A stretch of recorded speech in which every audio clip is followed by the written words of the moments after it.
My mother-in-law turned me to a slave after my husband traveled abroad.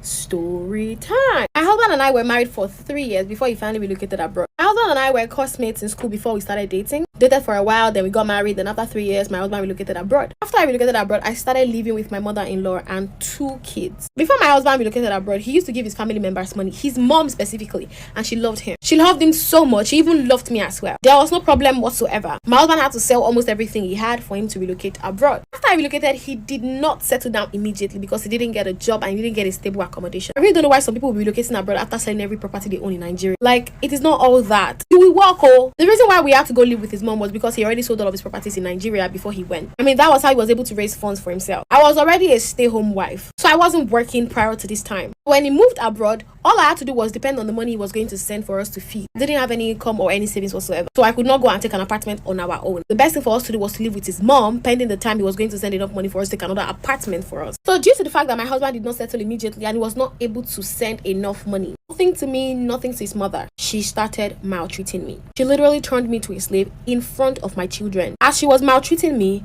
she was maltreating my kids. We were all slaves to her because she was feeding us and accommodating us, so we had no choice. If I tell my husband about it, he's going to tell me to calm down and be patient, that he's trying to sort himself. And I didn't want to really burden that man because I know he doesn't even have anywhere to stay. So how did he travel out? I only have 2 kids and I used to be a very young woman, but I started looking old. No family member was coming through. In fact, my parents did not mind because they warned me before that not to marry my husband because he was poor. I really don't know why financial independence is not something that women should be learning before they enter marriage. You know, if you ask 5 ladies what their plans are, they are going to tell you that after school, I'm going to get a job and I'm going to get married. After marriage, nothing comes. Why are people always making marriage the last thing on your plan? What happens after marriage? Does that mean your life ends? What happens to you actually making something out of yourself? Oh yeah, you want to be an odogu wife, I get it, but it is not all of you that will be odogu wife. Some of you have to be the odogu. Oh no, once you see girls online setting standards that are unrealistic, you start picking that and putting it in your brain. You marinate yourself in it and you think that is how life is going to be, but that is not how it is going to be. Anyway, I met a woman in the village who is going through something similar because in our own case, her husband is the one starving her. She doesn't want her to be financially free, so she started doing things behind him to make money. She put me through, I started making money gradually, and lucky for us, my husband started doing well as well. Now I'm financially stable and I want to help a lot of women who are in this similar situation.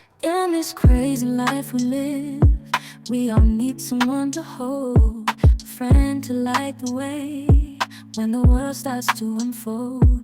Through all the ups and downs, the highs and lows we share, we'll stick together, ride or die, let's show we really care. Through thick and thin, you've been there by my side, a shoulder to lean on when the tears couldn't hide. You're the one who lifts me up when I'm feeling down.